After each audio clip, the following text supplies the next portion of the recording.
শীতের শেষে এভাবে বাঁধাকপির পাতলা ঝোল খেতে কিন্তু খুবই ভালো লাগে। তার জন্য অর্ধেক বাঁধাকপি দুভাগ করে গরম জলে ভাপ দিয়ে নিলাম। তারপর ঠান্ডা হলে এইভাবে কেটে নিচ্ছি।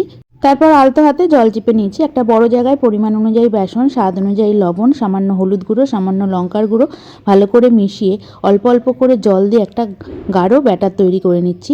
কড়াইয়ে সাদা তেল দিয়ে দিলাম। ব্যাটারের মধ্যে বাঁধাকপির টুকরোগুলো ডুবিয়ে তেলের মধ্যে দিয়ে বেশ লাল করে ভেজে তুলে নিচ্ছি। এবার ওই তেলের মধ্যে দুটো তেজপাতা, হাফ চামচ গোটা জিরে, কেটে রাখা আলু দিয়ে বেশ খানিকক্ষণ মতো ভেজে নেব। এবার এর মধ্যে দিয়ে দিচ্ছি একটা মিডিয়াম সাইজের টমেটো কুচি। টমেটো কুচি দেওয়ার পর 1 চামচ জিরে গুঁড়ো, 1 চামচ ধনে গুঁড়ো, স্বাদ অনুযায়ী লবণ, লঙ্কার গুঁড়ো, 1 চামচ আদা বাটা, হলুদ গুঁড়ো দিয়ে বেশ খানিকক্ষণ মতো কষিয়ে নিচ্ছি।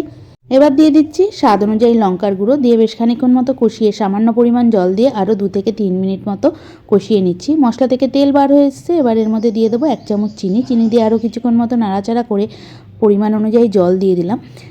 যেহেতু পাতলা ঝোল তৈরি করব তাই জলের পরিমাণটা বেশিই রাখলাম। ঝোল ফুটতে শুরু করে দিয়েছে। এবার মিডিয়াম আঁচে বাঁধাকপিগুলো দিয়ে আরও 2 থেকে 3 মিনিট মতো ফুটিয়ে নিচ্ছি। আলু সিদ্ধ হয়ে যাওয়ার পরেই বাঁধাকপিগুলো দিয়েছি।